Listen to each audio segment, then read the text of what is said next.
देखो बच्चों, इस चैप्टर का नाम है सेमीकंडक्टर एंड इलेक्ट्रॉनिक्स डिवाइस। तो सबसे पहले अगर हम इस चैप्टर के नाम की बात करें तो सेमीकंडक्टर जब हम लोग टर्म यूज़ करते हैं तो उसके साथ इलेक्ट्रॉनिक डिवाइसेस ज़रूर यूज़ करते हैं। अब सबसे पहली बात ये कि सेमीकंडक्टर्स होते क्या हैं। आज से पहले तक आप लोगों ने पढ़ा है कि दो टाइप के मटेरियल होते हैं, एक होते हैं कंडक्टर्स, एक होते हैं इंसुलेटर्स। कंडक्टर्स कौन होते हैं?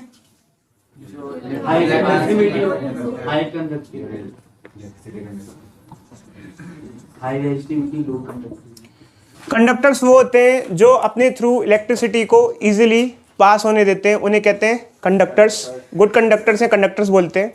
और इंसुलेटर्स वो होते हैं जो अपने थ्रू इलेक्ट्रिसिटी को पास नहीं होने देते। देखो अच्छे, वैसे तो हम जैसे आमतौर पे कंडक्टर्स या इंसुलेटर्स टर्म यूज़ करते हैं, बट एक्चुअल में क्या होता है कि मेटल जो होते हैं वो गुड कंडक्टर और कंडक्टर्स होते हैं। मेटल जो होते हैं कंडक्टर्स होते हैं और नॉन मेटल्स क्या होते हैं? इंसुलेटर्स होते हैं। अब इस कहानी को स्टार्ट करने से पहले हम आपसे कुछ चीज़ें पूछना चाहेंगे। देखो अच्छा, नेचर ने हर चीज़ बनाई है, हर चीज़ के अपने अपने फ़ायदे होते हैं। तो जैसे कंडक्टर्स हैं या इंसुलेटर्स हैं, आपको पता होगा इनके भी अपने अपने फ़ायदे होंगे। ये बताओ, जैसे हम कंडक्टर्स या इंसुलेटर्स की बात करते हैं तो कंडक्टर्स के भी कुछ फ़ायदे होते हैं, कुछ फ़ायदे होते हैं। क्या फ़ायदे होते हैं कंडक्टर्स के और इंसुलेटर्स के क्या फ़ायदे होते हैं?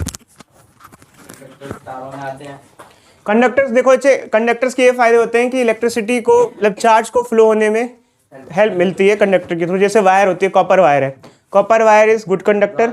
मेटल होता है गुड कंडक्टर होता है, अपने थ्रू इलेक्ट्रिसिटी इजीली फ्लो कराता है। जहाँ पे हमको चार्ज के फ्लो को आसानी से कराना है वहाँ हम लोग कंडक्टर्स यूज़ करते हैं, मेटल कॉपर वायर यूज़ करते हैं। कहीं कहीं गोल्ड वायर और सिल्वर वायर भी यूज़ की जाती है। जो हमारे कंप्यूटर वगैरह होते हैं उसमें हम लोग कॉस्टली मेटल्स भी यूज़ करते हैं। बट यहाँ पर इंसुलेटर का भी अपना यूज़ होता है, जैसे कंडक्टर्स का अपना यूज़ होता है। इंसुलेटर्स के क्या यूज़ होते हैं बता सकते हो? देखो, जब आपको रेजिस्टेंस वगैरह बनाना हो तो इंसुलेटर काम आता है, क्योंकि हमें पता है कि किसी भी एक सर्किट में रेजिस्टेंस भी होता है, हमको रेजिस्टेंस की भी रिक्वायरमेंट होती है। रेजिस्टेंस का भी अपना यूज़ होता है, क्योंकि अगर हमको चार्ज के फ्लो को चेंज करना है तो उसके लिए हम क्या यूज़ करते हैं? रजिस्टर्स यूज़ करते हैं। इंसुलेटर्स के और भी यूज़ होते हैं, जैसे मान लो हमारा कोई इलेक्ट्रॉनिक डिवाइस है, हम लोग उसको होल्ड करेंगे तो उसकी बॉडी को हम प्लास्टिक वगैरह का इसलिए बनाते हैं ताकि उससे करंट ना आए। तो देखो अच्छा, नेचर ने जो भी चीज़ें बनाई हैं सबका अपना अपना यूज़ है। कंडक्टर्स का अपना यूज़ है, इंसुलेटर्स का अपना यूज़ है। अगर हम पीरियोडिक टेबल की बात करें तो पहले जैसे ये हमारी पीरियोडिक टेबल होती है, तो आपने देखा होगा जिनकी वैलेंस इलेक्ट्रॉन्स 1 या 2 होते हैं या 3 होते हैं वो ज़्यादातर क्या होते हैं? मेटल्स होते हैं। और जिनके वैलेंस इलेक्ट्रॉन ज़्यादा होते हैं वो क्या होते हैं? नॉन मेटल्स होते हैं। जैसे जिनके वैलेंस इलेक्ट्रॉन 1, 2, 3 हो वो मेटल्स होंगे, जिनके ज़्यादातर 5, 6, 7 होते हैं वो क्या होते हैं? नॉन मेटल होते हैं। अब बात ये यहाँ आती है बच्चे, जिनके वैलेंस इलेक्ट्रॉन 4 है, क्या है? 4, जैसे कि कार्बन, जैसे कि सिलिकॉन, जैसे कि जर्मेनियम। कार्बन, सिलिकॉन, जर्मेनियम, इन सब की बात आती है। खैर, कार्बन के बारे में बात करें तो कार्बन को हम इंसुलेटर की तरह ही ट्रीट करते हैं। अगर वो बॉन्डेड फॉर्म में है, sp3 हाइब्रिडाइजेशन में रहता है, तो इसको इंसुलेटर की तरह ट्रीट करते हैं, बताएंगे अच्छे अभी आपको। बट एक्चुअल में क्या होता है, जो सिलिकॉन और जर्मेनियम होता है उसका थोड़ा बिहेवियर अजीब सा होता है। मतलब वो ना तो मेटल के लिए, मेटल की तरह गुड कंडक्टर होते हैं और ना ही नॉन मेटल्स के लिए तरह इंसुलेटर्स होते हैं। मतलब बीच का कुछ बिहेवियर शो होता है, इसलिए हम उनको सेमीकंडक्टर नाम देते हैं। जबकि आप उसको पीरियोडिक टेबल में क्या बोलते हो? मेटलॉइड्स बोलते हो, शायद मेटलॉइड्स बोलते हो। बट यहाँ पर आप उसको क्या बोलोगे? सेमीकंडक्टर। तो सेमीकंडक्टर नाम देते हैं। अब बात यह है कि जब हम लोग को पता चल गया सेमीकंडक्टर है तो अब हम लोग इसके बारे में स्टडी क्यों कर रहे हैं? देखो यार, बहुत साल नहीं हुए हैं जब हमारी टेक्नोलॉजी चेंज हुई है। कुछ ही साल पहले हमारे पास मोबाइल फ़ोन वगैरह अवेलेबल नहीं था, एलईडी टीवी वगैरह अवेलेबल नहीं थी। पहले हमारे पास 2 ही टाइप के चीज़ें होती थी, मेटल्स और नॉन मेटल्स, मतलब कंडक्टर्स और इंसुलेटर होते थे। और इसी बेसिस पे हम लोग चीज़ों को डिज़ाइन करते थे और बनाते थे। बट जैसे ही हमें सेमीकंडक्टर के बारे में पता चला तो एकदम से चीज़ें बहुत चेंज हो गई। और जैसे ही सेमीकंडक्टर के बारे में पता चला तो इलेक्ट्रॉनिक डिवाइस बहुत ज़्यादा चेंज हो गए, इलेक्ट्रॉनिक गैजेट चेंज हो गए। और आने वाले 5 साल में भी देखना आपको यकीन से अजीब अजीब डिवाइस भी देखने को मिलेंगे जो मतलब हम सोच भी नहीं सकते हैं। तो ऐसा क्या है सेमीकंडक्टर में जो कि इन दोनों में नहीं है? ऐसी क्या खास बात है? देखो अच्छे, सेमीकंडक्टर में जब हमने स्टडी किया तो देखा गया ऑल दो ये इनके बीच का बिहेवियर शो कर रहा था, बट जब उसकी डिटेल रिसर्च की गई, डीप स्टडी की गई, एक्सपेरिमेंटेशन किया गया, तो ऐसा पाया कि सेमीकंडक्टर के हम जब डिटेल में जाते हैं तो हम उसमें चार्ज के फ्लो को मनचाही तरीके से कंट्रोल कर सकते हैं। चार्ज के फ्लो को मनचाही तरीके से कंट्रोल कर सकते हैं, मतलब चार्ज हमारी बात मानेगा। अब बात मानेगा तो आप उसको कैसे भी चला सकते हो, तो कैसे भी चलाओगे तो अपने हिसाब से क्या कर सकते हो, उसको इस्तेमाल कर सकते हो। तो यही खास बात है, यही जो लाइन है सबसे इंपॉर्टेंट है, और यहीं से ही, इस लाइन से ही मोबाइल फ़ोन, कंप्यूटर, कंप्यूटेशन, सारे डिवाइसेस का जन्म होता है, चाहे कैलकुलेटर हो या जो भी डिवाइसेस हो, क्योंकि सेमीकंडक्टर में इलेक्ट्रॉन हमारी बात इजीली मान लेता है, मतलब बहुत। और सेमीकंडक्टर जो होते हैं वो काफ़ी कॉम्पैक्ट भी होते हैं। जबकि अगर आपको पता हो कि पहली बार कंप्यूटर जब बनाए गए थे तो मैकेनिकल कंप्यूटर्स थे। मैकेनिकल कंप्यूटर पता है आप लोगों को क्या होते थे? मैकेनिकल कंप्यूटर मतलब जिसमें इलेक्ट्रिसिटी यूज़ नहीं की जाती है, मैकेनिकली कैलकुलेशन की जाती है जिसमें। और फिर बाद में नॉर्मली कंप्यूटर आए तो कंप्यूटर बहुत बड़ा था। कंप्यूटर बहुत बड़ा इसलिए था क्योंकि उसमें हम लोगों ने इंसुलेटर्स और कंडक्टर्स यूज़ किए थे, बट वही काम हम सेमीकंडक्टर के इस्तेमाल से काफ़ी छोटी चिप पे कर सकते हैं, क्योंकि उसमें चार्ज के फ्लो को आसानी से मनचाही तरीके से कंट्रोल किया जा सकता है। अब वो कैसे करते हैं इसकी कहानी फिर बच्चे बहुत बड़ी हो जाती है, क्योंकि जब आगे जाते हैं तो फिर जब आप चार्ज के फ्लो की कंट्रोल की बात करते हो तो जैसे हम 12th को पास करते हैं तो फिर 2 ब्रांच इसमें आ जाती हैं, इलेक्ट्रॉनिक्स एंड कम्युनिकेशन और कंप्यूटर साइंस इंजीनियरिंग। तो ये दोनों मिक्स हो जाती हैं, मतलब इन दोनों को मिला करके फाइनली हम पूरा कंट्रोल करते हैं। थोड़ा थोड़ा समझ आ रहा है आप लोगों को? क्योंकि जैसे हम लोग का मोबाइल फ़ोन जैसे टच स्क्रीन फ़ोन है, हम उस पर कुछ भी टैप करते हैं तो उसमें कंप्यूटर इंजीनियरिंग तो लगी ही लगी होती है, साथ में इलेक्ट्रॉनिक्स इंजीनियरिंग भी यूज़ हो रही होती है, क्योंकि पीछे जो डिवाइस होता है वो क्या होता है? हार्डवेयर होता है। जब हम स्क्रीन को टैप करते हैं तो उसमें टैप करने के बाद इलेक्ट्रॉन की मूवमेंट होती है। क्या होती है? चार्ज की मूवमेंट होती है। और चार्ज की मूवमेंट उस तरीके से उस चीज़ को क्या करती है, कुछ मतलब कुछ चेंजेस लाती है, और वो फाइनली सॉफ्टवेयर वगैरह की हेल्प से उसे डिस्प्ले किया जाता है। मतलब ये मान के चलो जैसे हमारा मोबाइल फ़ोन है वो एक कॉम्बिनेशन है सॉफ्टवेयर और हार्डवेयर का। उसमें सॉफ्टवेयर का काम ये होता है कि इलेक्ट्रॉन को किस तरीके से चलना है, किस तरीके से काम करना है, ये गाइड करना। हम उसको टच करते हैं, सॉफ्टवेयर हमसे इंस्ट्रक्शन लेता है, फिर उसमें इलेक्ट्रॉन को किस तरीके से चलाना है, किस तरीके से डिस्प्ले करना है, कैसी फंक्शनिंग करनी है, उसको सॉफ्टवेयर उसको गाइड करता है और इलेक्ट्रॉन उस तरीके से काम करके देता है, उस तरीके से हमको डिस्प्ले होता है। तो मतलब अगर देखें तो अगर कोई मोबाइल फ़ोन की बात करता है तो mobile phone electronics and communication as well as computer science का क्या है? कॉम्बिनेशन है, मिक्सचर है। मतलब अगर किसी बच्चे को अगर इसके बारे में डिटेल जानकारी चाहिए तो उसको 2 इंजीनियरिंग पूरी डिटेल में आनी चाहिए। और ऐसा होता है कि एक ब्रांच में दूसरे ब्रांच के बारे में बहुत कुछ पढ़ाया जाता है। इलेक्ट्रॉनिक्स में कंप्यूटर साइंस के बारे में और कंप्यूटर साइंस में इलेक्ट्रॉनिक्स के बारे में काफ़ी कुछ पढ़ाया जाता है। ठीक है, थोड़ा सा आइडिया लग गया बच्चों? तो अब सेमीकंडक्टर ऐसे मतलब ऐसे एलिमेंट से बना होता है, मतलब ऐसे एलिमेंट्स होते हैं जैसे सिलिकॉन और जर्मेनियम, जिनके आउटर मोस्ट शेल में या वैलेंस शेल में कितने इलेक्ट्रॉन्स होते हैं? 4 इलेक्ट्रॉन होते हैं। ठीक है, और इनकी हेल्प से हम चार्ज पार्टिकल के फ्लो को बहुत हद तक अपनी तरीके से क्या कर सकते हैं? कंट्रोल कर सकते हैं, मतलब मनचाही तरीके से कंट्रोल कर सकते हैं। तभी आज जो डिवाइस है हमारे पास वो अवेलेबल है, जो कि मेटल्स में और नॉन मेटल में पॉसिबल नहीं है। बट जब हम लोग क्लासिफिकेशन की बात करते हैं अलग अलग मटेरियल को कंडक्टिविटी के बेसिस पे, इधर देखो बच्चे, जब हम लोग अलग अलग मटेरियल को कंडक्टिविटी के बेसिस पे क्लासिफाई करते हैं तो 3 तरीके से क्लासिफिकेशन पढ़ोगे अब आज से, कंडक्टर्स, इंसुलेटर्स और तीसरा क्या बोलोगे? सेमीकंडक्टर्स।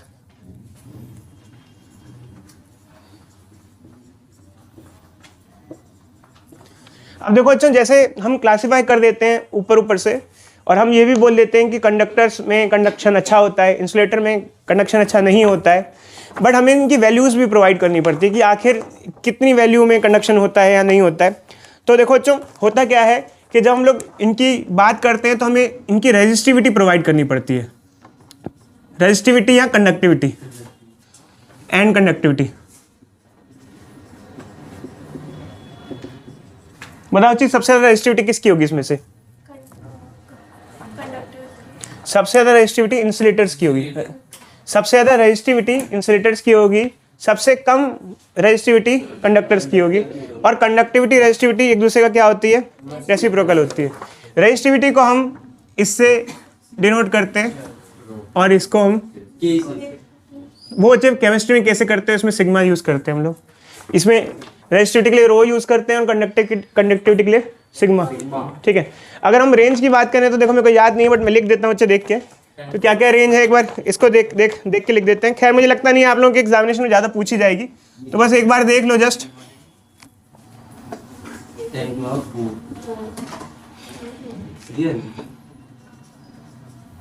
फॉर कंडक्टर्स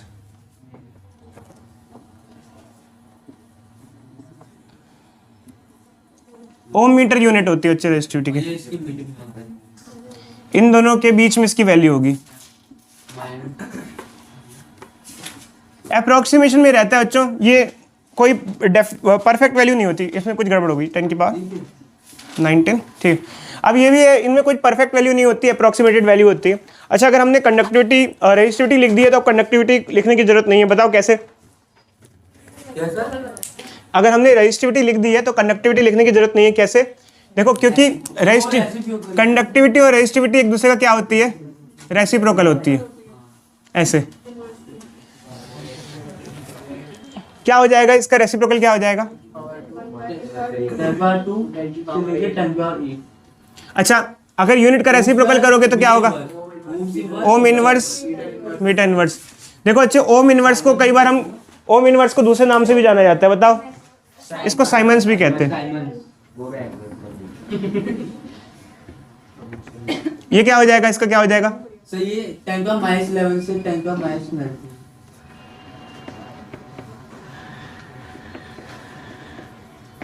इसका क्या हो जाएगा? 5 से 10 का -6। तो ये रेंज है इनकी रेजिस्टिविटी और कंडक्टिविटी की, इस बेसिस पे आप क्लासिफाई कर सकते हो। ठीक है, देखो बच्चों जब हम लोग इनकी क्लासिफिकेशन करते हैं कंडक्टर्स, इंसुलेटर, सेमीकंडक्टर की, तो एक और क्राइटेरिया होता है जिसे हम एनर्जी गैप कहते हैं। Energy gap, energy band gap. अब ये क्या होता है बच्चों, थोड़ा सा हमारे सिलेबस में है, ज़्यादा नहीं है, तो हम आपको थोड़ा सा इसका आइडिया दे देते हैं। देखो होता क्या है कि जब मान लो कोई भी एक एटम है हमारे पास, उसके अंदर ये इलेक्ट्रॉन्स है,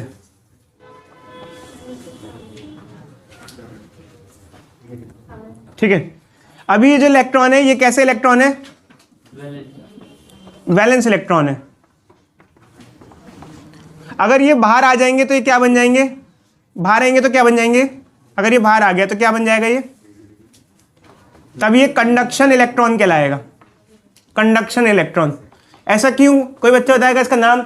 अगर ये बाहर आ गया अपने शेल से, मतलब जैसे केमिस्ट्री में भी आपने पढ़ा होगा कि आमतौर पे अगर कोई एक एटम है, अगर एटम के अंदर जो वैलेंस शेल में अगर इलेक्ट्रॉन रह रहा है तो उसको वैलेंस इलेक्ट्रॉन कहते हैं, बट अगर वो बाहर आ जाए तो उसको कंडक्शन इलेक्ट्रॉन कहेंगे। उसका नाम कंडक्शन इलेक्ट्रॉन क्यों रखा गया है? सर क्योंकि वो इलेक्ट्रिसिटी को कंडक्ट करने में हेल्प करेगा। वेरी गुड, क्योंकि वो कंडक्शन में पार्टिसिपेट लेगा। जब तक वो वैलेंस होगा तब तक वो अंदर रहेगा तो कोई पार्टिसिपेशन नहीं होगा। अगर किसी भी हम एलिमेंट की बात करें तो किसी भी एलिमेंट में इलेक्ट्रिसिटी कंडक्ट होती कैसे है?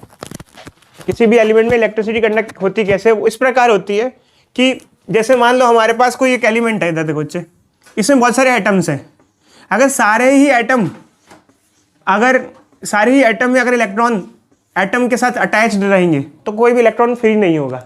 जैसे मान लो दंगे फैलाने हैं, अगर सारे लोग घर में रहेंगे तो दंगे नहीं फैलेंगे। अरे बच्चे, मतलब एग्जांपल दे रहे हैं आप लोग असलियत में मत समझो ना। इधर नहीं, अगर लोग बाहर निकलेंगे तो ही दंगे होंगे। तो यहाँ पर क्या होता है कि अगर इलेक्ट्रॉन एटम के अंदर एग्जिस्ट कर रहे हैं तो वो बाहर नहीं आएंगे, और बाहर नहीं आएंगे तो कंडक्शन में पार्टिसिपेट नहीं होगा। अब जैसे ही मान लो इलेक्ट्रॉन अगर बाहर आ गया, या इलेक्ट्रॉन बाहर आएगा तो रैंडमली इधर उधर खाली होके घूमेगा, और खाली होके घूमेगा तो क्या होगा, जब बैटरी से कनेक्ट करेंगे तो फ्लो, चार्ज के फ्लो में वो क्या करेगा? मदद करेगा। खाली लोगों की बहुत ज़रूरत होती है बच्चे। अगर सारे लोग इंडिया में बिजी हो जाए ना तो कोई रैलियों में ना जाए, कोई दंगे ना हो, सारे। मैं मजाक नहीं कर रहा, सीरियसली कह रहा हूँ। ये चीज़ ध्यान रखना कि किसी भी जगह आप कोई भी कंट्री में अगर सब लोगों को बहुत बिजी कर दो और सब काम में बहुत बिजी हूँ तो कोई भी विद्रोह के लिए कहीं नहीं उतरेगा, सब बहुत बिजी रहेंगे। बट अगर खाली लोग हैं तो ये सब चीज़ होगी। तो यहाँ पर क्या है कि जैसे मान लो इलेक्ट्रॉन खाली है, मतलब क्या हो गए? कंडक्शन इलेक्ट्रॉन हो गए। क्या हो गए? कंडक्शन। तो अब कंडक्शन में पार्टिसिपेट लेंगे और इलेक्ट्रिसिटी फ्लो में हेल्प मिलेगी। अब जो हम इस चीज़ के बारे में बात कर रहे हैं बच्चों, वो है क्या? देखो, जैसे मान लो हम कंडक्टर्स, इंसुलेटर्स और सेमीकंडक्टर की बात करते हैं, तो कंडक्टर्स के केस में किसी भी इलेक्ट्रॉन का वैलेंस इलेक्ट्रॉन से कंडक्शन इलेक्ट्रॉन बनना आसान होता है, क्योंकि इलेक्ट्रॉन को बहुत ज़्यादा एनर्जी चाहिए नहीं होती है, बहुत कम एनर्जी चाहिए होती है, वो इजीली बाहर आ जाता है। जैसे मान लो अगर हम एग्जांपल लें, कोई एक कंडक्टर है, जैसे आयरन मान लो, आयरन में एक एटम मान लो और एटम में कोई इलेक्ट्रॉन ले लो, तो वो जो इलेक्ट्रॉन है इजीली बाहर आ जाता है, क्योंकि उसको बाहर निकलने के लिए बहुत ज़्यादा एनर्जी चाहिए नहीं होती है, बहुत कम एनर्जी चाहिए होती है, इसलिए आ जाता है। और वो एनर्जी उसको कहाँ से मिलती है? देखो बच्चे, होता क्या है, रूम टेम्परेचर काफ़ी ज़्यादा होता है। रूम टेम्परेचर की अगर हम बाद में बात करें तो आमतौर पे अगर 27 डिग्री सेल्सियस लें तो केल्विन में जो होता है वो करीब करीब कितना हो जाता है? 300 केल्विन। तो थर्मोडायनेमिक स्केल पे 300 केल्विन काफ़ी ज़्यादा टेम्परेचर होता है, और 300 केल्विन इतना सफिशिएंट टेम्परेचर होता है कि कोई भी मेटल हो उसमें इलेक्ट्रॉन इजीली अपने आप वैलेंस शेल से निकल करके बाहर घूमने लग जाता है। अब जैसे मान लो ये बोर्ड के किनारे मेटल स्ट्रिप्स है, इस मेटल स्ट्रिप्स में जो इलेक्ट्रॉन होंगे वो बाहर निकल चुके होंगे और इधर उधर घूम रहे होंगे, क्योंकि सफिशिएंट एनर्जी उनको मिल जाती है, और चाहिए भी बहुत कम होती है उनको, मतलब वैसे भी इतनी रिक्वायरमेंट नहीं होती मेटल में। आपने पढ़ा होगा मेटल्स में आयनाइजेशन एंथैल्पी क्या होती है, IE क्या होती है, काफ़ी कम होती है, कम एनर्जी चाहिए होती है इलेक्ट्रॉन को बाहर निकलने के लिए, जबकि इंसुलेटर्स में ज़्यादा होती है। तो अगर हम इसको उस बेसिस पे बात करें तो देखो बच्चे होता क्या है, इधर देखो बच्चे, एनर्जी बैंड गैप की अगर हम बारे में बात करें तो कंडक्टर्स के लिए एनर्जी बैंड गैप जो होता है वो करीब करीब जीरो ही होता है। क्या होता है? जीरो, क्योंकि उसको पहले से ही इलेक्ट्रॉन को एनर्जी मिली होती है, हमको बाहर से कोई एनर्जी देने की जरूरत नहीं है, कोई एक्साइटेशन करने की जरूरत नहीं है। जबकि हम जब बात करते हैं सेमीकंडक्टर्स की,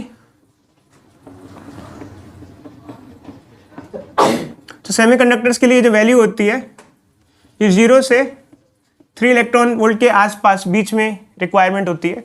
और अगर हम बात करें इंसुलेटर्स की, तो इसके लिए जो एनर्जी गैप होता है वो 3 इलेक्ट्रॉन वोल्ट से ज़्यादा चाहिए होता है। मतलब अगर आप किसी इंसुलेटर के इलेक्ट्रॉन को चाहते हो कि वो बाहर घूमे फिरे और कंडक्शन में पार्टिसिपेट करे, तो 3 इलेक्ट्रॉन वोल्ट से ज़्यादा एनर्जी चाहिए होती है, जो कि रूम टेम्परेचर पे अवेलेबल नहीं होती है। आपको हीट करके क्या करनी पड़ेगी? देनी पड़ेगी, ऐसे अवेलेबल नहीं होती है। तो मैंने आपको पहले ही बताया था जब हमने करंट इलेक्ट्रिसिटी पढ़ाया था मतलब, तो मैंने आपको ये बताया था कि जो हमारे मेटल्स होते हैं उसमें जो इलेक्ट्रॉन होते हैं वो फ्रीली इधर उधर घूमते हैं, क्योंकि वो सब इलेक्ट्रॉन वैलेंस शेल से बाहर निकल के कहाँ जाते हैं? मेटल के बीच में इधर उधर घूमते रहते हैं, ऐसे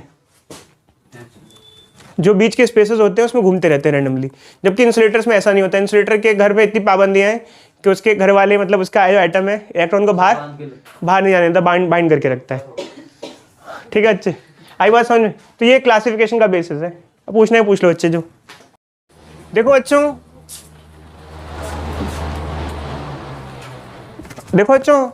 मैं आपसे क्वेश्चन पूछ रहा हूँ, और इवन क्या है कि मैं क्या पूछ रहा हूँ, एग्जामिनेशन में कई बार पूछा जाता है और एनसीईआरटी में लिखा हुआ है कि हम जब बात करते हैं कंडक्टर्स, इंसुलेटर्स और सेमीकंडक्टर्स की, तो मैंने स्टार्टिंग में जो क्लासिफिकेशन बताया, तो मैंने कहा कि जिनके वैलेंस इलेक्ट्रॉन 4 होते हैं उनको हम क्या कहते हैं? ज़्यादातर सेमीकंडक्टर कहते हैं। जैसे सिलिकॉन और जर्मेनियम, इनके 4 वैलेंस इलेक्ट्रॉन्स होते हैं। अब बट बात यहीं आ जाती है कि कार्बन की, मतलब पूछा जाता है कार्बन के भी तो 4 वैलेंस इलेक्ट्रॉन है, फिर उसके साथ ऐसा भेदभाव क्यों? उसको सेमीकंडक्टर में इंक्लूड नहीं किया जाता है। उसका कारण क्या है?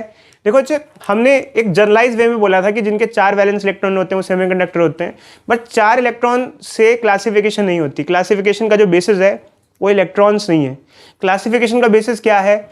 या तो बैंड गैप है या कंडक्टिविटी और रेजिस्टिविटी है। जब हम क्लासीफाई करते हैं तो इस बेसिस पे नहीं करते। वैसे तो अगर आपसे कोई पूछे सेमीकंडक्टर क्या होते हैं, तो आप जनरली आंसर क्या दोगे? जनरली आप कहोगे मेटल्स वो होते हैं जिनके 1, 2, 3 वैलेंस इलेक्ट्रॉन्स होते हैं। नॉन मेटल्स वो होते हैं जिनके 5, 6, 7 वैलेंस इलेक्ट्रॉन्स होते हैं। और सेमीकंडक्टर वो होते हैं जिनके 4 होते हैं जनरल वे में। बट ये जो हमारा क्लासिफिकेशन का बेसिस है, ये एक्चुअल में नहीं होता। एक्चुअल क्लासिफिकेशन का बेसिस जो होता है वो बैंड गैप या फिर रेजिस्टिविटी और कंडक्टिविटी होता है। तो अगर हमसे कोई कहता है, जैसे आपने किसी को आंसर दिया कि भाई जिनके आउटर मोस्ट शेल में वैलेंस इलेक्ट्रॉन जो होते हैं 4 होते हैं, तो वो जो होते हैं सेमीकंडक्टर्स होते हैं। तो इस बेसिस पे आपसे क्वेश्चन आ जाएगा कि भाई ऐसे तो कार्बन भी होता है जिसके आउटर मोस्ट इलेक्ट्रॉन्स 4 होते हैं। तो ये बेसिस नहीं है, मेन बेसिस जो क्लासिफिकेशन का होता है वो रेजिस्टिविटी और कंडक्टिविटी का होता है। तो कार्बन को सेमीकंडक्टर से इसलिए बाहर रखा गया है क्योंकि कार्बन की जो आयनाइजेशन एनर्जी है या एनर्जी बैंड गैप जो होता है वो काफ़ी ज़्यादा होता है, इसलिए हम उसको फिर फाइनली इंसुलेटर्स की कैटेगरी में रखते हैं। समझे बच्चे मेन क्लासिफिकेशन, क्योंकि अगर आपसे क्वेश्चन आया तो इस चीज़ का ध्यान रखना। तो कार्बन को हम इंसुलेटर में काउंट करते हैं, जबकि सारी प्रॉपर्टीज़ कार्बन, सिलिकॉन, जर्मेनियम की सेम होती है, बस यही प्रॉपर्टी जो कंडक्टिविटी या रेजिस्टिविटी या बैंड गैप होता है ये चेंज हो जाता है। ठीक है, अब हम आगे बढ़ते हैं बच्चों। ठीक है, चलो।